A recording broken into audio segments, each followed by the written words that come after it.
ปนลือประอาทิตย์เรียบเล็กจิตออสเตรเลียบนซอลตกตรำตาปนลือประสมากระหอมซอยในจิงเมกได้เมื่อเตยหากใบดูจิชิมได้กำปงโคสเราเหยียบเตยอากาศวุฒิบันชุบมาตัวจ่าระบบเกเนื้อปีมุกคลาวฟีวอดมวยได้เมื่อเตยหากใบดูจิขมิ้นเนี่ยทายตอมยูนะมกไข่เจ้าตระเจียระเสียกบอกกัดเบาๆอังอายเตยมุกระบบเกปันตายวิมีนอารมณ์ถาข้อไพลพิธรรมดาคือวีตระเจียเนี่ยดอจังขนองในจอมปีมุกเกเนาะคือดามโปดดอทมมาเหมาบ่มพดได้เกมันตลอดคืนปีมวลหมอกขนงชีวิตหมายเทียงระบบเวียวแวงเลียดสันถึงด้วยจิมเรียมได้ขมาวได้กำปงแต่พิยิมกระสอบยบเตยเมกอย่างมูลหมอกตกขนงกันดับใดดอกขมาวงึดเนี่ยพุ่มบานหายเตนิทาพุ่มดามโปดชมวนี้มันแมนบานหมอกดอยใจดอนโนเท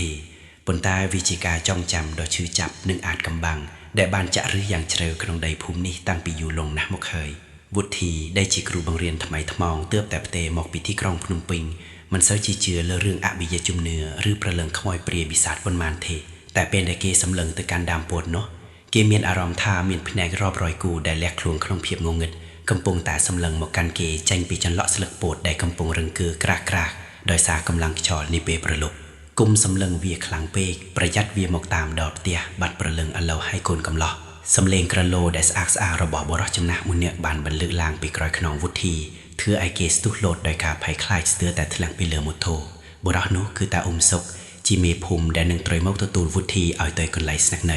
พเนกระบอกตาอมเมื่อเตอเรื่องกำพรึหากใบโดยจีเมียนเรื่องราวและตุกจีจานได้มันอ่านนิเยเจนมกราวบานกอดมันได้สำเลิงตะการดามโปดโนดโดยตัวพเนกเลยตัวตัววินกอดบามุกตรกที่ได้เสียงจินิกเปดากัดเวียหากโดยจีคล้ายแกรงปะตุงกิจจมวยเอาไว้ไม่จางได้เมื่อมันคืน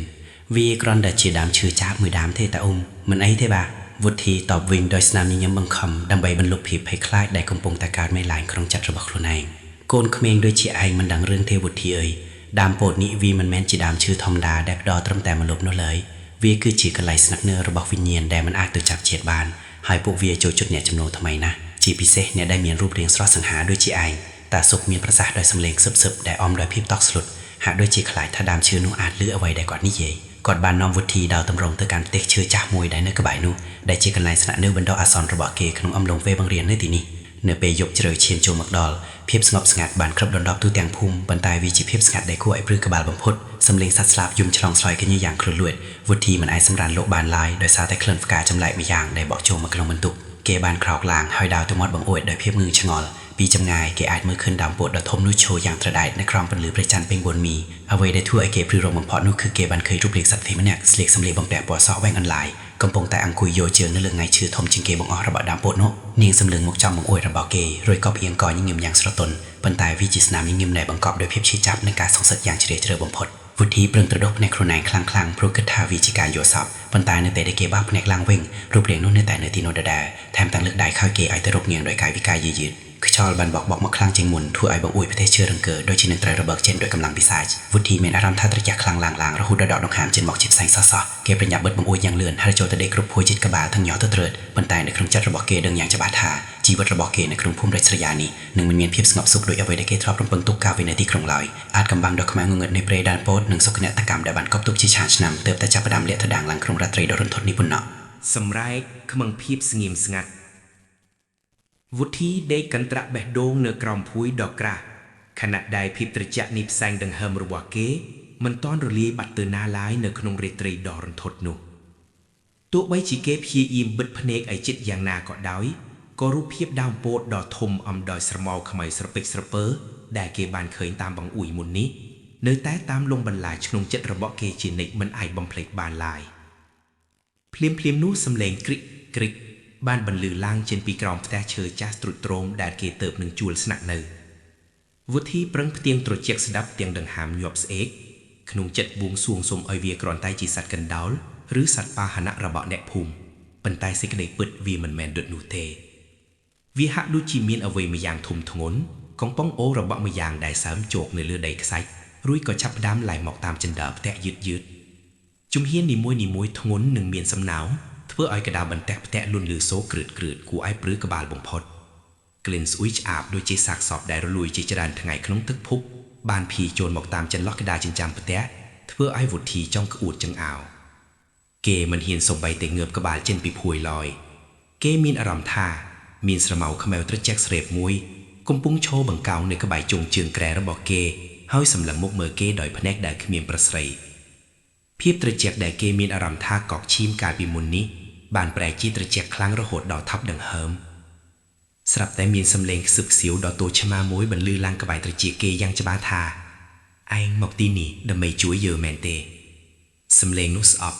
ញ័រនិងពោពេញទៅដោយការឈឺចាប់ដែលមិនអាចពរិញ្ញាបានឡើយវុធីភ័យខ្លាចដល់កម្រិតកំពូលបេះដូងលោតញាប់រហូតដល់លែងដឹងអ្វីទាំងអស់ហើយចុងក្រោយគេក៏បានសន្លប់បាត់ស្មារតីទៅទាំងមិនដឹងខ្លួននៅក្នុងភាពងងឹតនោះលុះដល់ពេលប្រលឹងស្រាងពន្លឺព្រះអាទិត្យពណ៌លឿងទុំខ្សោយបានចែកចូលមកតាមប្រហោងចិញ្ចាំផ្ទះវុធីក៏បានដឹងខ្លួនឡើងវិញគេក្រោកអង្គុយទាំងខ្លួនប្រាណនៅទន្លវើយនិងមានអារម្មណ៍ថាឈឺក្បាលដូចគេយកញញួរមកដំនៅលើកម្រាលក្តារក្បែរជើងក្រែដែលគេដេកគេបានឃើញដានទឹកពណ៌ខ្មៅស្រអាប់និងកំទេចស្លឹកពោតក្រៀមរិះបាយពេញទីនោះវុធីប្រញាប់ចុះពីលើផ្ទះទាំងភ័យញ័រដើម្បីទៅកាន់អណ្ដូងទឹកសាធារណៈនៅក្បែរនោះក្នុងបំណងលុបមុខឲ្យស្រឡះខួរក្បាលនិងស្វែងរកសេចក្តីសុខក្នុងចិត្តឡើងវិញនៅក្បែរអណ្ដូងទឹកគេបានជួបលោកតាម៉ាន់ដែលជាចាស់ទុំម្នាក់ដែលមានចំណេះដឹងជ្រៅច្រាក់ក្នុងភូមិកំពុងអង្គុយជក់បារីស្លឹកកញ្ចរក្រោមដើមឈើធំមួយលោកតាសម្លឹងមើលមុខវុធីរួចក៏សួរដោយសំឡេងក្រាក់អួនថាយប់មិញដេកលោកស្រួលទេក្មួយឬក៏ម្ចាស់ផ្ទះគេមកសួរសុខទុក្ខបាត់ទៅហើយវុធីនៅស្ងៀមមួយសន្ទុះរួចក៏សម្រាប់ជិះរៀបរាប់ពីរឿងរ៉ាវដ៏រន្ធត់ដែលបានកើតឡើងយប់មិញឲ្យលោកតាស្ដាប់ទាំងអស់លោកតាស្ដាប់រួចក៏ដកដង្ហើមធំរួចសម្លឹងទៅរកដើមពោតដ៏ធំដែលឈរត្រដែកខ្ពស់ជាងគេនៅកណ្ដាលភូមិលោកតាម៉ាន់វិញឆាប់រាមនិយាយតិចឆាដើមពោតនោះមិនមែនជាដើមឈើផ្ដោសេរីសួស្តីដោយដើមពោតឯទៀតទេកាលពីមួយភ្លីឆ្នាំមុនមាននារីម្នាក់ឈ្មោះស្រីមុំនាងជានារីដែលស្អាតបំផុតប៉ុន្តែជីវិតនាងត្រូវបញ្ចប់ដោយសោកនាដកម្មនាងត្រូវបានគេถือបាបនិងបង្ខំឲ្យបញ្ចប់ជីវិតនៅក្រោមដើមពោតនោះទាំងអយុធធម៌បំផុតមុនពេលដង្ហើមចុងក្រោយនាងបានសច្ចាថានឹងមិនឲ្យអ្នកណាម្នាក់រស់នៅទីនេះដោយសុខសាន្តឡើយដរាបណាសេចក្តីពិតមិនត្រូវបានលាតត្រដាងឲ្យខៀងពន្លឺថ្ងៃវុធីមានអារម្មណ៍ថាឆ្អឹងខ្នងរបស់គេឡើងត្រចះស្រេបភ្លាម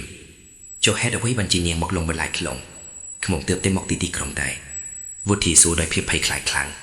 លោកតាម៉ាន់ក្រវីក្បាលយឺតប្រហែលជានាងឃើញអ្វីមួយយ៉ាងដែលនាងត្រូវការនៅក្នុងខ្លួនក្មួយឬក៏ក្មួយមានវាសនាត្រូវជួយដល់លេងប្រលឹងដែលឈឺចាប់នោះប៉ុន្តែត្រូវប្រយ័ត្នព្រោះព្រៃដើមពោតនេះមិនមែនមានតែប្រលឹងស្រីមុំម្នាក់ឯងនោះទេមានវិញ្ញាណអាក្រក់ជាច្រើនទៀតដែលច្រកកោននៅទីនោះចាំត្របាក់អ្នកណាដែលហ៊ានឈានជើងចូលទៅប៉ះពាល់អថាកម្បាំងដែលពួកវាបានលែកទុកជាច្រើនឆ្នាំមកនេះខណៈដែលពួកគេកំពុងជជែកគ្នាស្រាប់តែមានខ្យល់កន្ត្រាក់មួយបានបក់មកយ៉ាងគំហុកធ្វើឲ្យស្លឹកពោតរាប់ពាន់ស្លឹកធ្លាក់ជុំមួយដេកព្រមគ្នាវុធីងាកទៅមើលដើមពោតនោះម្ដងទៀតហើយគេត្រូវស្រឡាំងកាន់ជាច្រើននៅពេលដែលឃើញក្រមាពណ៌ក្រហមចាស់មួយភួរនៅលើមេពោតខ្ពស់បំផុតក្រមានោះមើលទៅដូចជាទឹកតែដាក់ភួរថ្មីវាក្រវីរវាក់តាមខ្យល់ដូចជាដែលមនុស្សស្រីកំពុងបាក់ហៅគេឲ្យចូលទៅចិត្តដើមឈើនោះវុធីដឹងយ៉ាងច្បាស់ថាដំណើរជីវិតរបស់គេនៅក្នុងភូមិនេះមិនមែនជារឿងចៃដន្យឡើយប៉ុន្តែវាគឺជាចំណងនៃកម្មផលដ៏ខ្មៅងងឹតដែលកំពុងទាញគេឲ្យចូលទៅក្នុងរណ្ដៅនៃគ្រោះថ្នាក់ដែលមិនអាចជៀសរួចបានឡើយវុធីឈរថ្មឹងនៅនឹងកន្លែងខណៈដែលក្រមាពណ៌ក្រហមចាស់នោះនៅតែបន្តរវាកតាមកម្លាំងខ្យល់ដែលកាន់តែត្រជាក់ទៅភ្នែករបស់គេសម្លឹងមើលទៅក្រមានោះមិនដាក់ភ្នែកហាក់ដូចជាមានកម្លាំងអាចកំបាំងមួយយ៉ាងទាញប្រលឹងរបស់គេឲ្យលិចលង់ទៅក្នុងភាពវង្វេងវង្វាន់នៃដើមពោតដ៏ធំអស្ចារ្យនេះខ្យល់ដែលធ្លាប់តែបុកខ្លាំងក៏ចាប់ផ្ដើមថយចុះបន្តិចម្ដងបន្សល់ទុកនូវភាពស្ងប់ស្ងាត់ដ៏គួរឲ្យខ្លាចដែលសូម្បីតែសំឡេងសត្វល្អិតយំក៏ឡើងឮវុធីដកដង្ហើមធំរួចសម្រេចចិត្តបោះជំហានយឺតឆ្ពោះទៅរកដើមពោតនោះទោះបីជាបេះដូងរបស់គេកំពុងតែលោតញាប់ដូចជាចង់ផ្ទុះចេញមកក្រៅក៏ដោយសំឡេងស្លឹកឈើស្ងួតដែលគេជន់ពីលើបន្លឺឡើងក្រឹបហាក់ដូចជាសំឡេងត្អួញត្អររបស់វិញ្ញាណដែលដេកនៅក្រោមដីដ៏ជ្រៅនៅពេលដែលគេចូលទៅជិតដល់គល់ឈើក្លិនម្យ៉ាងបានភីមកប៉ះច្រមុះរបស់គេយ៉ាងខ្លាំងវាមិនមែនជាក្លិនផ្កាឬក្លិនព្រៃឈើធម្មតាដែលគេធ្លាប់ស្គាល់ឡើយប៉ុន្តែវាជាក្លិនផ្កាម្លឹកស្រពោនដែលស្អុយរលួយលីឡំនឹងក្លិនឆ្អាបឈាមតិចដែលធ្វើឲ្យគេចង់ក្អួតវុធីមានអារម្មណ៍ថាត្រជាក់ស្រឹបដល់ឆ្អឹងខ្នងរោមដៃរោមជើងចាប់ដើមបាសក្រោកឈររោមពេជ្រនោះក្រមាពណ៌ក្រហមដែលភួរនៅខ្ពស់បំផុតនោះក៏ស្រុបតំណក់ទឹកពណ៌ខ្មៅមួយយ៉ាងចុះមកលើដីយ៉ាងស្ងៀមស្ងាត់វុធីអោនទៅមើលឯគេក៏ត្រូវស្លាំងកាំងជាថ្មីម្ដងទៀតនៅពេលឃើញថាតំណក់ទឹកនោះជាឈាមស្រស់ស្រាស់ដែលកំពុងជ្រាបចូលទៅក្នុងដីបាត់ទៅវិញភ្លាមហាក់ដូចជាមានអ្វីមួយយ៉ាងនៅក្រោមដីកំពុងតែស្រេកឃ្លាននិងចិញ្ចុកយកឈាមនោះទៅបាត់គុំចូលទៅចិត្តវាអីចុះប្រុសត្រឡប់ទៅវិញទៅសំឡេងក្រឡូដង្ហុកនិងញ័រទៅទួតមួយបានបន្លឺឡើងពីក្រោយខ្នងរបស់វុធីធ្វើឲ្យគេស្ទើរតែលោតចេញពីដីដោយសារភាពតក់ស្លុតវុធីភ្នែកព្រាតហើយញៀសក្រោយយ៉ាងលឿនគេបានឃើញតាចាស់ម្នាក់ សក់សភ្នាក់ជ្រៅនិងមានស្បែកជ្រាវជ្រួញឈប់ឯក្នុងនឹងរបងឈើចាស់មួយដែលបាក់បៀកចិត្តនឹងដើមពោតគាត់គឺតាភូដែលជាអ្នកភូមិចំណាស់ម្នាក់ដែលវុធីធ្លាប់បានជួបដោយចៃដនកាលពីល្ងាចមិញទឹកមុខរបស់តាភូមើលទៅមានការភ័យខ្លាចយ៉ាងខ្លាំងហើយភ្នែករបស់គាត់សម្លឹងមើលទៅដើមពោតនោះដោយក្តីរន្ធត់បំផុតតាចង់មានន័យថាម៉េចតើក្រមានោះជារបស់អ្នកណាហេតុអ្វីបានជាវាហាក់ដូចជាកំពុងហៅខ្ញុំវុធីស៊ូដោយសម្លេងញ័រញ័រខណៈដែលដៃរបស់គេចាប់ដើមត្រជាក់ដោយទឹកកកដែលមិនអាចគ្រប់គ្រងបានតាភូដកដង្ហើមធំវែងរួចដើរមកជិតវុធីបន្តិចប៉ុន្តែគាត់នៅតែមិនហ៊ានឈានចូលក្នុងសម្រស់ដ៏ខ្មៅងឹតរបស់ដើមពោតឡើយក្រមានោះវាគឺជាចំណងនៃវិញ្ញាណដែលមិនអាចកាត់ផ្តាច់បានឡើយកាលពី20ឆ្នាំមុននាងមលឹកដែលជាស្រីស្អាតម្នាក់ប្រចាំភូមិបានបញ្ចប់ជីវិតខ្លួនឯងនៅលើមេឈើនោះព្រោះតែការក្បត់ចិត្តរបស់អ្នកដែលនាងស្រឡាញ់បំផុតចាប់តាំងពីពេលនោះមកគ្មានអ្នកណាម្នាក់កូនភូមិនេះហ៊ានចូលមកជិតដើមពោតនេះនៅពេលប្រឡប់ឡើយព្រោះគ្រប់គ្នាដឹងថានាងនៅតែរងចាំការវាលត្រឡប់របស់មនុស្សម្នាក់ដែលនាងសោកផងនិងស្រឡាញ់ផងវុធីមានអារម្មណ៍ថាក្បាលរបស់គេចាប់ដើមឈឺខ្ទប់ដូចជាមាននរណាម្នាក់កំពុងព្យាយាមទាញយកការចងចាំចាស់ៗចេញមករូបភាពស្រពេកស្រពៀងនៃស្ត្រីម្នាក់ដែលពាក់ក្រមាក្រហមចាប់ដើមលេចឡើងក្នុងខួរក្បាលរបស់គេម្ដងមួយនាងជួយយំនៅក្រោមដើមពោតនេះក្នុងសម្លៀកបំពាក់អាវប៉ាក់ពណ៌សដែលប្រឡាក់ដោយឈាមជោគជាមភ្នែករបស់នាងសម្លឹងមកកាន់គេដោយក្តីស្រទិនលាឡំនឹងគំនុំសឹងសឹកដែលឆេះឆាវដូចក្នុងព្រលឹងហេតុអ្វីបានជាខ្ញុំមានអារម្មណ៍ថាស្គាល់នាងច្បាស់ម្ល៉េះវុធីខ្សឹបសួរខ្លួនឯងប៉ុន្តែតាភូហាក់ដូចជាលឺនៅសំណួរដែលក្នុងចិត្តរបស់គេព្រោះវិញ្ញាណដែលពោពេញដោយការឈឺកាប់តាំងតែរងចាំអ្នកដែលជំពាក់កម្មផលនឹងគ្នាពីជាតិមុនតាភូនិយាយនឹងទឹកភាពរលីងរលងចៅឯងមានមុខមាត់និងកាយវិការដូចជាបុរសម្នាក់នោះណាបុរសដែលបានសន្យាថានឹងរៀបការជាមួយនាងប៉ុន្តែបែរជាបោះបង់នាងឲ្យស្លាប់ក្នុងភាពឯកការបំផុតប្រយ័ត្នឲ្យមែនតើណាព្រោះព្រលឹងដែលពោពេញដោយគំនុំវាមិនខ្វល់ថាមនុស្សម្នាក់នោះជាអ្នកណាក្នុងជាតិថ្មីឡើយឲ្យតែកម្មផលទីមកជួបវានឹងទាសងគ្រប់យ៉ាងតោះតែបានសម្រេចនិយាយចប់តាភូក៏ប្រញាប់ដើរចេញច្បាត់សម្រោនៅក្នុងភាពងងឹតនៃរាត្រីទុកឲ្យវុធីចូលនឹងម្នាក់ឯងក្នុងភាពល្វឹងល្វើយស្រាប់តែពេលនោះខ្យល់បក់មុខម្ដងទៀតយ៉ាងខ្លាំងលើកនេះវាមិនមែនជាខ្យល់ត្រជាក់ធម្មតាទេប៉ុន្តែវាជាសម្លេងសប្ហៅឈ្មោះរបស់គេយ៉ាងច្បាស់វុធីបងត្រឡប់មកវិញហើយមែនទេមកចិត្តអូនមកនៅជាមួយអូននៅទីនេះវុធីងាកទៅមើលដើមពោតម្ដងទៀតស្រាប់តែឃើញដៃសលូនពណ៌សស្លេកនិងមានកញ្ចក់ស្រួយវែងលោកចេញពីដើមឈើចាប់ទាញក្រមាក្រហមនោះមកគ្រប់លើមុខរបស់គេទាំងបង្ខំវុធីព្យាយាមរើបំរាស់នឹងស្រីរកជំនួយយ៉ាងអត់ទំហឹងប៉ុន្តែរាងកាយរបស់គេហាក់ដូចជាត្រូវកកស្ទះមិនអាចកម្រើកបានសម្បីតែបន្តិចខណៈដែលក្លិនស្អុយរលួយនោះកាន់តែខ្លាំងឡើងទៅរហូតដល់គេបាត់បង់ស្មារតីលិចចូលទៅខនភាពងងឹតនៃគំនិតទីបញ្ចប់ភាពងងឹតដែលគ្មានទីបញ្ចប់នោះបានលេបត្របាក់ស្មារតីរបស់វុធីឲ្យធ្លាក់ចុះក្នុងរណ្ដៅដែលគ្មានបាតនៅពេលដែលគេបើកភ្នែកឡើងវិញអ្វីជុំវិញខ្លួនមិនមែនជាវាលស្រែដ៏ស្ងប់ស្ងាត់ឬក្រោមដើមពោតដ៏ត្រជាក់ដូចមុននោះទេប៉ុន្តែជាពិភពមួយដែលពោពេញដោយផ្សែងអបពណ៌ប្រផេះអាប់អួរនិងក្លិនឆ្អែតឆ្អាបដូចជាសាកសពដែលស្អុយរលួយរាប់ឆ្នាំដែលភាយចេញពីគ្រប់ទិសទីវុធីមានអារម្មណ៍ថាខ្លួនប្ររានរបស់គេធ្ងន់ដូចថ្មភ្នំមិនអាចកម្រើកបានសូម្បីតែជុំរៀមដៃឬបិទភ្នែកដើម្បីគេចពីភាពរន្ធត់នៅចំពោះមុខស្រមោលខ្មៅស្រពេចស្រពិលដែលនៅជុំវិញខ្លួនគេចាប់ផ្ដើមប្រែក្លាយជារូបរាងស្ត្រីម្នាក់ដែលមានសក់វែងអន្លាយអូដាដីភ្នែករបស់នាងក្រហមច្រាលដូចឈាមស្រស់ហើយផ្ទៃមុខដែលធ្លាប់តែឃើញស្អាតបាតខឹងសុពេញនោះឥឡូវនេះប្រែជាស្លេកស្លាំងខ្លាំងនិងមានស្នាមព្រេះស្រកាគួរឲ្យខ្លាចដូចជាសម្បុកឈើចាស់បងវុធីហេតុអ្វីបានជាបងចង់ចាក់ចេញពីអូនម្ដងទៀតតើបងមិនអាណិតអូនទេឬ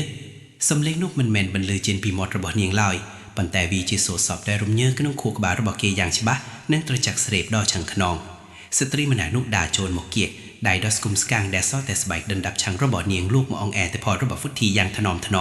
ប៉ុន្តែរាល់ការប៉ះពាល់ម្ដងធ្វើឲ្យស្បែករបស់គេខ្លោចរងាវដូចត្រូវទឹកកកវុធីចង់ស្រែកសួរថានាងជានរណានិងមានបំណងអ្វីមកលើរូបគេប៉ុន្តែបំពង់ករបស់គេហាក់ដូចជាត្រីខ្ទប់ចិត្តដោយភោគច្រាំគ្មានសំឡេងណាមួយអាចចេញមកក្រៅបានឡើយ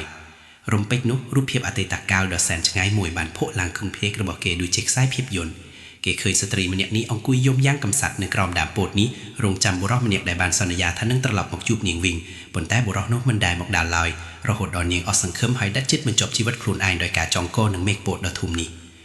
អូនរងចាំបងរាប់រយឆ្នាំហើយបងបានសន្យាថានៅក្បែរអូនជានិរន្តរៈតើបងភ្លេចសម្ដីខ្លួនឯងហើយឬនាងសើចតិចប៉ុន្តែជាសម្លេងសើចដែលពោពេញដោយការឈឺចាប់និងគំនុំសងសឹកដោយជ្រាលជ្រៅវុធីដឹងខ្លួនថាពេលនេះវិញ្ញាណរបស់គេត្រូវបានទាញចូលមកក្នុងភពខ្មោចដែលស្ថិតនៅក្រោមរឹងដើមពោតដ៏អាកំបាក់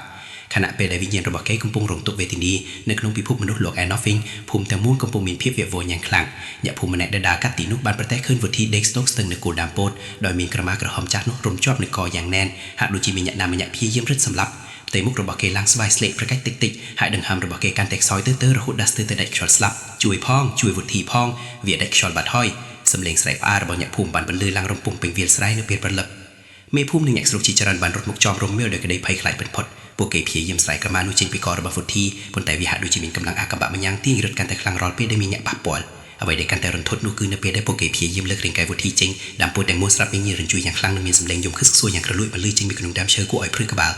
លវុធីដែលស្ថិតនៅក្នុងពិភពងងឹតអាចមើលឃើញអ្វីៗគ្រប់យ៉ាងតាំងពីនេះខាងក្នុងគេឃើញមិត្តភក្តិនិងអ្នកភូមិព្យាយាមជួយសង្គ្រោះរូបរាងកាយរបស់គេប៉ុន្តែគេមិនអាចហៅឬរើបំរាស់ដើម្បីត្រឡប់ទៅវិញបានឡើយ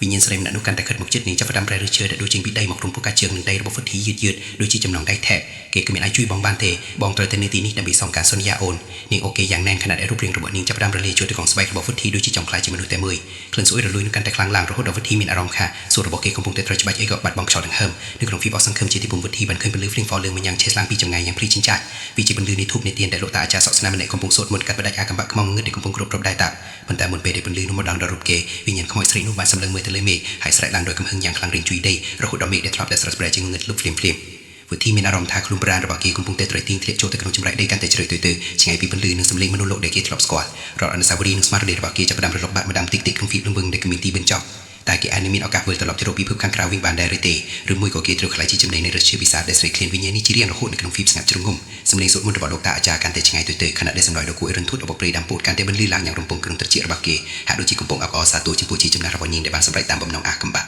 សំណោចដ៏គួរឲ្យរន្ធត់របស់ព្រៃដាំពោដែលធ្លាប់តែបន្លឺឡើងពីចម្ងាយឥឡូវនេះបានប្រែក្លាយទៅជាសំឡេងខ្សឹបខ្សៀវដ៏ត្រចះស្រេបក្បែរត្រចៀករបស់គេវិញ្ញាណរបស់គេបានធ្លាក់ចុះកាន់តែជ្រៅទៅក្នុងភាពងងឹតសូន្យឈឹងដែលគ្មានទីបញ្ចប់និងគ្មានខ្យល់អាកាសសម្រាប់ដកដង្ហើមសូម្បីតែបន្តិចគ្រប់យ៉ាងជុំវិញខ្លួនសុទ្ធតែជាឫសឈើពណ៌ខ្មៅស្អាប់ដែលវារំពាត់រាងកាយរបស់គេដូចជាសត្វពស់ដ៏ធំមហិមាដែលត្រៀមនឹងត្របាក់លេបចំណីគេញញអារម្មណ៍ថាកម្លាំងជីវិតរបស់ខ្លួនកំពុងត្រូវបានបឺតជន់ជុកចេញម្ដងពីក្នុងរន្ធញើសហាក់ដូចជាទឹកដែលរៀងស្ងួតចេញពីអណ្ដូងនាដៅប្រាំងដ៏ក្តៅហួតហែងបំផុតស្រាប់តែនៅចំពោះមុខគេស្រមោលអបោះសោះស្លេកមួយបានលេចរូបរាងឡើងជាបណ្ដានាងគឺជាស្ត្រីដែលមានរូបសម្រស់ស្រស់ស្អាតលើសពីមនុស្សធម្មតាដែលគេធ្លាប់បានជួបប្រទះប៉ុន្តែភ្នែករបស់នាងបែរជាមានពណ៌ឈាមក្រហមឆ្អៅនិងពោពេញដោយគំនុំអាឃាតដែលបានសន្សំទុកអស់រាប់រយឆ្នាំមកហើយឯងនឹងคล้ายជាភ្នែកមួយយូរកាយខៀមជារៀងរហូតនាងនិយាយដោយសំឡេងសទន់បំផុតតែវាបង្កប់ដោយភាពព្រឺព្រួយរហូតដល់ឆ្អឹងខ្នងគ្មាននរណាម្នាក់អាចជួយឯងបានឡើយសូម្បីតែមន្តអាគមរបស់តាចាស់នោះក៏មិនអាចទម្លុះរបាំងនៃអាណាចក្រងងឹតនេះបានដែរព្រោះឯងបានដោតចូលមកក្នុងអន្ទាក់ដោយស្ម័គ្រចិត្តបំផុតក្នុងខណៈដែលស្មារតីរបស់គេហៀបនឹងរលត់ទៅហើយនោះរូបភាពនៃផ្ទះឈើចាស់មួយនិងស្នាមញញឹមដ៏កោះក្តៅរបស់ម្ដាយដែលកំពុងអង្គុយរងចាំគេនៅមាត់ទ្វារក៏បានលេចឡើងក្នុងចម្រៅចិត្តយ៉ាងច្បាស់ក្រឡែតវាគឺជាពន្លឺនៃអនុស្សាវរីយ៍ចុងក្រោយដែលធ្លាប់កម្លាំងចិត្តឲ្យគេប្រឆាំងនឹងការត្របាក់លេបនៃវិញ្ញាណកំណាតនេះគេព្យាយាមរើបំរាស់ចេញពីឫសឈើដែលកាន់តែរីកបន្ទឹងឡើងរហូតដល់ស្ទើរតែបាក់ចាំងទៅហើយភ្លាមនោះគេបានប្រទះឃើញអ្វីមួយយ៉ាងប្លែកនៅកណ្ដាលទ្រូងរបស់ព្រាយដើមពោវាមិនមែនជាបេះដូងសាច់ឈាមឡើយប៉ុន្តែវាគឺជាដុំត្បូងពណ៌ខ្មៅរលោងមួយដែលកំពុងបញ្ចេញពន្លឺអថាកម្បាំងនោះហើយគឺជាប្រភពនៃថាមពលវិសាចដ៏មហិមាដែលគ្រប់គ្រងលើព្រលឹងមនុស្សជាច្រើននាក់ដែលបានបាត់ខ្លួនដោយអថាកម្បាំងកាលពីកន្លងមកក្នុងភូមិឋាននេះមិនពិតទេខ្ញុំមិនអាចស្លាប់នៅទីនេះបានឡើយគេស្រែកឡើងក្នុងចិត្តយ៉ាងខ្លាំងក្លារហូតធ្វើឲ្យបរិយាកាសងងឹតជុំវិញចាប់ផ្ដើមមានភាពរង្គើខ្លាំងស្របពេលនោះដែរសំឡេងសូត្រមន្តរបស់លោកតាអាចារ្យដែលធ្លាប់តែឮឆ្ងាយទៅក៏ចាប់ផ្ដើមបន្លឺឡើងវិញតិចដូចជាខ្សែជីវិតដ៏ស្ទើរមួយដែលតទងរវាងពិភពមនុស្សរស់និងពិភពព្រលឹងទឹកមន្តដែលលោកតាអាចារ្យបានប្រសាទទៅលើដើមពោក្នុងពិភពខាងក្រៅបានជ្រាបចូលមកដល់ទីនេះក្នុងទម្រង់ជាតំណក់ពន្លឺពណ៌មាសឆេងឆ្អៅបំផុតតំណក់ទឹកមន្តទាំងនោះបានប៉ាយទៅលើឫសឈើខ្មៅដែលកំពុងរំពាត់គេធ្វើឲ្យពួកវាស្រែកយំយ៉ាងឈឺចាប់ដូចជាមានវិញ្ញាណឈឺផ្សានិងចាប់ផ្ដើមរលាយបាត់ទៅម្ដងជាបន្តបន្ទាប់ព្រាយដើមពោបង្ហាញទឹកមុខតក់ស្លុតនិងខឹងសម្បាជាខ្លាំងនាងមិននឹកស្មានថាចំណងវិញ្ញាណដែលនាងបានសាងយ៉ាងម៉មទៀមបំផុតអាចត្រូវរង្គើដោយសារតែឆន្ទៈនិងកម្លាំងសិលធម៌ដ៏មុតមមរបស់មនុស្សសាមញ្ញនេះឡើយនាងបានស្ទុះមកក្របយកវិញ្ញាណរបស់គេម្ដងទៀតដោយកញ្ញាំដៃវែងដែលគួរឲ្យខ្លាចប៉ុន្តែបន្លីពណ៌មាសចេញពីទឹកមន្តកាន់តែរីកធំឡើងរហូតធ្វើឲ្យតំបន់ងងឹតទាំងមូលចាប់ផ្ដើមព្រិះស្រាំនិងបានបែកជាបណ្ដាច់តូចក្នុងភាពច្របូកច្របល់នឹងការផ្ទុះនៃថាមពលដ៏ខ្លាំងក្លានោះគេបានមើលឃើញផ្លូវចេញតូចមួយដែលលេចឡើងនៅចន្លោះឫសឈើដែលកំពុងឆេះខ្លោចដោយភ្លើងទេពនៃមន្តអាគមគេដឹងច្បាស់ថានេះគឺជាឱកាសចុងក្រោយបំផុតដើម្បីគេចេញពីនរកអវិជ្ជាដ៏ត្រជាក់នេះប៉ុន្តែតើគេមានកម្លាំងគ្រប់គ្រាន់ដើម្បីឈូសចាប់យកពន្លឺនោះទាន់ពេលវេលាឬក៏អត់ខណៈដែលរូបកាយវិញ្ញាណរបស់គេកាន់តែស្រាលទៅគេក៏បានឃើញមុខមាត់ពិតរបស់ព្រាយនោះកាន់តែច្បាស់ដែលវាមិនមែនគ្រាន់តែជាវិញ្ញាណកំណាចដែលកើតឡើងដោយឯកនោះទេប៉ុន្តែជាដានៃអតីតកាលដ៏ជួយចាត់នឹងអថាកម្បាំងដែលជាប់ទាក់ទងនឹងគ្រួសាររបស់គេតាំងពីចំនួនជីដូនជីតាមកកម្ល៉េះសេចក្តីពិតដ៏រន្ធត់បានចាប់ផ្ដើមលេចចេញមកក្នុងភ្នែករបស់គេស្របពេលដែលគេកំពុងប្រជុំមុខនឹងសេចក្តីស្លាប់ដ៏ត្រជាក់ស្រេកបំផុតក្នុងរាត្រីដ៏ស្ងប់ស្ងាត់នេះវិបុលដែលកំពុងតែប្រឈមមុខនឹងសេចក្តីស្លាប់ដ៏ត្រជាក់ស្រេកបំផុតក្នុងរាត្រីដ៏ស្ងប់ស្ងាត់នេះ បានសម្លឹងមើលទៅក្នុងរណ្ដៅភ្នែកដ៏ជ្រៅដែលពោពេញដោយកំហឹងនឹងការឈឺចាប់របស់វិញ្ញាណនោះស្របពេលដែលរូបភាពអតីតកាលបានហូរចូលមកក្នុងខួរក្បាលរបស់គេដូចជាខ្សែភាពយន្តដ៏ខ្មៅងងឹតមួយផ្ទៃមុខដែលធ្លាប់តែរលួយនិងគួរឲ្យខ្លាចនោះបានប្រែជាផ្ទៃមុខរបស់ស្ត្រីម្នាក់ដែលគេធ្លាប់ឃើញក្នុងរូបថតសក់ខ្មៅចាស់ជិតដាច់រហែកក្នុងប្រអប់សម្ភារៈសម្ងាត់របស់លោកតារបស់គេនាងគឺជាម៉ាលីស្ត្រីដែលត្រូវគេក្បត់និងត្រូវបានគេសម្លាប់ដើម្បីបូជាជីវិតយ៉ាងអយុត្តិធម៌នៅក្រោមដើមពោធិ៍ដ៏ធំនេះដើម្បីបិទមាត់រឿងអថាកំបាំងនៃមៀតប្រាក់និងអំពើពុករលួយដ៏អាក្រក់របស់គ្រួសារគេកាលពី50ឆ្នាំមុនកម្លាំងត្រជាក់ស្រេបដែលកំពុងច្របាច់កគេមិនមែនគ្រាន់តែជាកម្លាំងខ្មោចព្រាយបិសាចធម្មតានោះទេប៉ុន្តែវាគឺជាសម្ពាធនៃបាបកម្មដ៏ធ្ងន់ធ្ងរដែលបានចាក់ឫសយ៉ាងជ្រៅក្នុងដីនិងខ្សែឈាមរបស់គ្រួសារគេតាំងពីយូរលង់ណាស់មកហើយដែលមិនអាចបំភ្លេចបានឡើយរាងកាយរបស់វិបុលចាប់ផ្ដើមប្រែជាស្ពឹកស្រពន់ខ្លាំងឡើងខ្លាំងហាក់ដូចជាឈាមគ្រប់តំណក់កនខ្លួនប្រែជាទឹកកកត្រជាក់ឬនៃដើមពោធិ៍ដ៏ធំធេងបានចាប់ផ្ដើមវ៉ាឡើងមកព័ទ្ធជុំរៀងជើងនិងចង្កេះរបស់គេយ៉ាងណែនហាក់បីដូចជាចង់អូសទាញរូបកាយគេឲ្យចូលទៅក្នុងដីដ៏ត្រជាក់ស្រេបដើម្បីឲ្យគេក្លាយជាចំណែកមួយនៃដើមឈើវិញ្ញាណដ៏សាហាវនេះក្នុងភាពមមើមម៉ាយរវាងស្លាប់និងរស់គេបានឃើញរូបភាពលោកតារបស់គេកំពុងឈរនៅចំពោះមុខស្ត្រីម្នាក់នោះដោយដៃកាន់កាំបិតយ៉ាងមុតស្រួចនិងមានកែវភ្នែកដែលពោពេញដោយភាពលោភលន់ដែលមិនអាចប្រៀបទៅបានសំឡេងស្រែកយំអង្វរគោរកជីវិតដ៏សែនសំវេករបស់ម៉ាលីបានបន្លឺឡើងលាន់ឮពេញក្នុងត្រចៀករបស់វិបុលធ្វើឲ្យបេះដូងរបស់គេស្ទើរតែព្រេះឆាជាចំណែកចែកដោយភាពតក់ស្លុតជាទីបំផុតគេបានដឹងយ៉ាងច្បាស់ក្នុងចិត្តថាវិញ្ញាណនេះមិនចង់បានជីវិតរបស់គេដោយគ្មានហេតុផលនោះទេប៉ុន្តែនាងចង់បានយុត្តិធម៌ដែលត្រូវបានគេកប់ទុកឲ្យស្ងប់ស្ងាត់ជិតកន្លះសតវត្សមកហើយនៅក្នុងទីធ្លាផ្ទះដ៏ស្ងាត់ជ្រងងំមួយនេះដែលពោពេញដោយអថាកំបាំងតើខ្ញុំត្រូវធ្វើដោយម្ដេចដើម្បីបញ្ចប់រឿងដ៏សែនអយុត្តិធម៌នេះវិបុលព្យាយាមបន្លឺសំឡេងចេញមកចាំងលំបាកបំផុតក្នុងពេលដែលខ្យល់ដង្ហើមរបស់គេកាន់តែខ្សោយទៅរហូតស្ទើរតែដាច់ខ្យល់ស្លាប់បាត់បង់ជីវិតវិញ្ញាណម៉ាលីមិនបានឆ្លើយតបជាសម្ដីមនុស្សនោះទេប៉ុន្តែនាងបានយកដៃដ៏ស្កឹមស្កាំងចង្អុលទៅកាន់ឫសឈើធំមួយដែលនៅក្បែរជើងរបស់គេដែលនៅទីនោះមានពន្លឺពណ៌ខៀវស្រងាត់ម្យ៉ាងឆែកចេញមកពីក្នុងដីយ៉ាងចម្លែកអស្ចារ្យវាគឺជាកន្លែងដែលស័ក្តិសមរបស់នាងនិងភ័ព្វផ្ទាំងនៃបទឧក្រិដ្ឋដ៏ខូខើរបស់គ្រួសារគេត្រូវបានលាក់ទុកយ៉ាងអថាកំបាំងបំផុតខណៈដែលវិបុលកំពុងស្ថិតក្នុងសភាពពាក្យកណ្ដាលស្លាប់ពាក្យកណ្ដាលរស់គេមានអារម្មណ៍ថាប្រលឹងរបស់គេកំពុងត្រូវបានបំបែកចេញពីរាងកាយសាច់ឈាមដើម្បីចូលទៅក្នុងពិភពវិញ្ញាណដែលពោពេញដោយភាពវេទនានិងការរងចាំសងសឹកជាច្រើនទសវត្សរ៍ដែលគ្មានអ្នកណាដឹង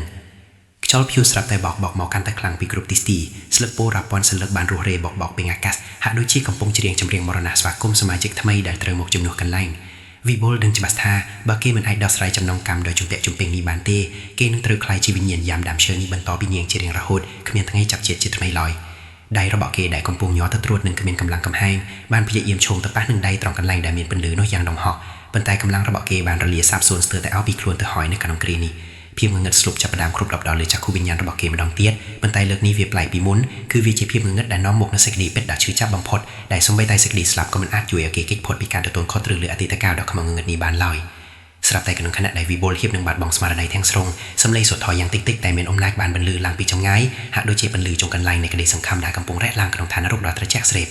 វិបុលព្យាយាមបើកភ្នែកដែលធ្ងន់សឹងតែបើកមិនរួចមើលម្ដងទៀតនិងគេបានឃើញរូបរាងមនុស្សម្នាក់ដែលគេមិននឹកស្មានដល់តតែសោះកំពុងដើរចូលមកក្នុងរង្វង់នៃភាពងងឹតនេះយ៉ាងក្លាហានមនុស្សម្នាក់នោះគឺលោកមេភូមិចាស់ដែលធ្លាប់ជាមិត្តជិតស្និទ្ធបំផុតរបស់លោកតាគេកំពុងកាន់ចង្កៀងប្រេងកាត់មួយយ៉ាងនិងដាវបុរាណមួយយ៉ាងទៀតដែលមានឆ្លាក់អក្សរមន្តកម្មបញ្ជុះសិលយ៉ាងច្បាស់លាស់ការប្រដោះខ្លួនរបស់បុគ្គលិកនេះបានធ្វើឲ្យវិញ្ញាណម៉ាលីស្រែកក្រហមដោយភាពភ័យខ្លាចនិងកំហឹងក្នុងពេលតែមួយយ៉ាងរន្ធត់ខ្លាំងបំផុតសមរភូមិចុងក្រោយរវាងវិញ្ញាណសងសឹកនិងការលះបង់ដើម្បីលុបលាងអតីតកាលដ៏ជូរចត់កំពុងតែឈានចូលដល់ចំណុចកំពូលបំផុតដែលមានជីវិតរបស់វិបុលជាធ្នូដ៏ធំធេងបំផុតនៅក្នុងរាត្រីដ៏រន្ធត់និងពោពេញដោយអថាកំបាំងដែលមិនទាន់បានដោះស្រាយចប់សព្វគ្រប់នៅឡើយទេលោកតាព្រំដែលជាមិត្តចាស់រូបនោះបានបោះជំហានយ៉ាងស្វាហាប់ចូលទៅក្នុងរង្វង់មន្តអាគមដែលវិញ្ញាណម៉ាលីកំពុងគ្របបណ្ដប់លើរាងកាយរបស់វិបុលយ៉ាងជិតស្និទ្ធពន្លឺចង្កៀងប្រេងកាតនៅក្នុងដៃឆ្វេងរបស់គាត់ហាក់ដូចជាមានអំណាចអថាកំបាំងក្នុងការរុញច្រានផ្សែងខ្មៅនៃវិញ្ញាណសងសឹកឲ្យដកថយចេញបន្តិចម្ដងខណៈដែលដាវបុរាណក្នុងដៃស្ដាំចាប់ផ្ដើមបញ្ចេញរស្មីពណ៌មាសឆ្អិនឆ្អៅវិញ្ញាណម៉ាលីដែលធ្លាប់តែមានរូបរាងស្រស់ត្រកាលកាលពីនៅរស់បានប្រែក្រឡាទៅជាស្រមោលខ្មៅស្រពេចស្រពិលមានភ្នែកក្រហមច្រាលដូចឈាមនិងសម្រែកធ្ងោដែលធ្វើឲ្យប្រលឹងអ្នកស្ដាប់សឹងតែលេចចេញពីខ្លួនដោយភាពតក់ស្លុតបំផុតនាងបានស្ទុះទៅរកលោកតាព្រំក្នុងបំណងហែកទម្លុះទ្រង់បរិសចំណាស់នេះប៉ុន្តែអំណាចនៃដាវសិលបានបង្កើតជារបាំងការពារយ៉ាងរឹងមាំដែលធ្វើឲ្យនាងមិនអាចចូលក្បែរបានឡើយម៉ាលីឈប់ទៅ អតីតកាលគឺជាស្រមោលដែលបានកន្លងផុតទៅច្រើនសិបឆ្នាំហើយសម្លេងលោកតាព្រំក្រហមយ៉ាងអង្អាចប៉ុន្តែក៏បង្កប់ដោយភាពសោកសៅជាពន្លឹកនៅក្នុងទឹកដមសម្លេងនោះគាត់បានចាប់ផ្ដើមរៀបរាប់ទាំងដង្ហើមញាប់ញ័រនៃការពិតដែលត្រូវបានលាក់កំបាំងជាច្រើនចំនួនថាកាលពីអតីតកាលលោកតាជិតស្និទ្ធរបស់វិពុលមិនមែនជាអ្នកសម្លាប់នាងដោយចេតនានោះឡើយផ្ទុយទៅវិញលោកតាវិពុលគឺជាអ្នកដែលព្យាយាមលាក់បាំងនាងពីក្រញាំដៃរបស់មន្ត្រីទុច្ចរិតម្នាក់ដែលចង់ចាប់នាងយកទៅធ្វើជាស្រីបម្រើកាមចាំងយងក្នុងជាអកុសលក្នុងរាត្រីដែលជាប់ពពកច្បល់នោះនាងបានយល់ច្រឡំថាអ្នកដែលមកជួយគឺជាសត្រូវហើយក៏បានរត់គេចខ្លួនទាំងភ័យស្លន់ស្លារហូតដល់ធ្លាក់ចូលក្នុងរុនដើមពោធិ៍ដ៏ធំនេះហើយស្លាប់ទៅដោយក្តីចង់អាឃាតខណៈតែលោកតាវិពុលត្រូវបង្ខំចិត្តបិទស្លាកយន្តដើម្បីកុំឲ្យវិញ្ញាណដែលពោពេញដោយកំហឹងរបស់នាងចេញមកបង្កគ្រោះថ្នាក់ដល់អ្នកភូមិស្លួតត្រង់ដទៃទៀតទោះបីជាបានលើការពិតយ៉ាងណាក៏ដោយក៏វិញ្ញាណម៉ាលីនៅតែមិនព្រមបោះបង់ការសងសឹកឡើយនាងបានប្រមូលផ្ដុំធម៌ពលងងឹតទាំងអស់ដែលនៅសេសសល់បង្កើតជាខ្យល់កន្ត្រាក់បោកបក់យ៉ាងខ្លាំងក្លាមកលើលោកតាព្រំនិងរាងកាយវិពុលដែលកំពុងសន្លប់ស្ទុកស្ទឹងនៅកណ្ដាលសមរភូមិអាគមក្នុងខណៈពេលដ៏គ្រោះថ្នាក់បំផុតនោះលោកតាព្រំបានសម្រេចចិត្តប្រាក្បាត់មុនចុងក្រោយដើម្បីបញ្ចប់រឿងរ៉ាវទាំងអស់នេះគាត់បានយកដាវបុរាណមកអាបាតបេឆ្វេងរបស់ខ្លួនឯងរួចឲ្យឈាមស្រស់ៗហូរស្រក់ទៅលើដីក្បែរគូលដើមពោធិ៍ព្រមទាំងសួតមន្តដល់លែងវិញ្ញាណយ៉ាងស្ទាត់ជំនាញបំផុតដោយអំណាចនៃឈាមស្មោះត្រង់និងការលាក់បង់ពីមិត្តភាពដ៏បរិសុទ្ធសូមឲ្យវិញ្ញាណនាងបានទៅកាន់សុគតិភពចង្រៃឧបទ្រពនិងគំនុំទាំងឡាយជួររលាសាបសូន្យចាប់ពីពេលនេះតទៅរំពេចនោះពន្លឺពណ៌សភ្លឺចិញ្ចាតបានជះចេញពីដាវបុរាណគ្របបណ្ដប់ពេញបរិវេណដើមពោធិ៍ទាំងមូលហាក់ដូចជាពន្លឺថ្ងៃត្រង់សម្រាប់ធ្ងោដ៏ឈឺចាប់របស់ម៉ាលីបានប្រែទៅជាសម្លេងខ្សឹកខ្សៀវដ៏ស្រទន់និងពោពេញដោយភាពធូរស្លាថាអរគុណរូបរាងដ៏គួរឲ្យខ្លាចនៃនាងបានរលាបាត់ទៅក្នុងអាកាសធាតុដ៏ត្រជាក់នៃរាត្រីខណៈតែស្លឹកពោធិ៍ដែលធ្លាប់តែរង្គើខ្លាំងក៏ចាប់ដើមឈប់ស្ងៀមដូចជាកំពុងគោរពលាវិញ្ញាណដែលបានចាក់ចេញទៅដោយសន្តិភាពងងឹតដែលធ្លាប់តែសង្គ្រោះភូមិឋានបានជំនួសដោយភាពស្ងប់ស្ងាត់ដ៏សុខសាន្តបំផុតពេលព្រលឹមស្រាងចាប់ផ្ដើមបញ្ចេញរស្មីដំបូងមកលើផែនដីវិពុលបានបើកភ្នែកឡើងទាំងភាពងងុយគេងនិងអស់កម្លាំងជាខ្លាំងប៉ុន្តែគេមានអារម្មណ៍ថាបន្ទុកដ៏ធ្ងន់នៅលើទ្រូងបានបាត់អស់រលីងគេឃើញលោកតាព្រំអង្គុយផ្អែកក្នុងនឹងដើមពោធិ៍ទាំងញញឹមដោយក្តីសោមនស្សទោះបីជាទឹកមុខលោកតាមានភាពស្លេកស្លាំងបន្តិចក៏ដោយខណៈដែលរបួសលើបាតដៃត្រូវបានរុំដោយកណាត់សស្អាតរួចជាស្រេចហត្ថកំបាំងដែលបានអូសបន្លាយជាច្រើនចំនួនមុខនេះបានដោះស្រាយចប់សពគ្រប់ហើយវិញ្ញាណដែលធ្លាប់តែសងសឹកក៏បានរកឃើញសេចក្តីសុខក្នុងទីបំផុតដើមពោធិ៍ដ៏ចំណាស់នេះលែងជាកន្លែងនៃភាពភ័យរន្ធើទៀតហើយប៉ុន្តែវាបានក្លាយជាវិមាននៃសេចក្តីលះបង់និងការអភ័យទោសដែលនឹងដកជាប់ក្នុងចិត្តអ្នកភូមិទៅរៀងទៅសន្តិភាពពិតប្រាកដបានត្រឡប់មកដល់ភូមិឋានវិញស្របពេលដែលវិពុលនិងលោកតាព្រំដើរចេញពីបរិវេណដើមពោធិ៍ឈួរទៅរកពន្លឺព្រះអាទិត្យថ្មីដែលពោពេញដោយក្តីសង្ឃឹមនិងជីវិតថ្មីដែលគ្មានការលំបន្លាយទៀតឡើយ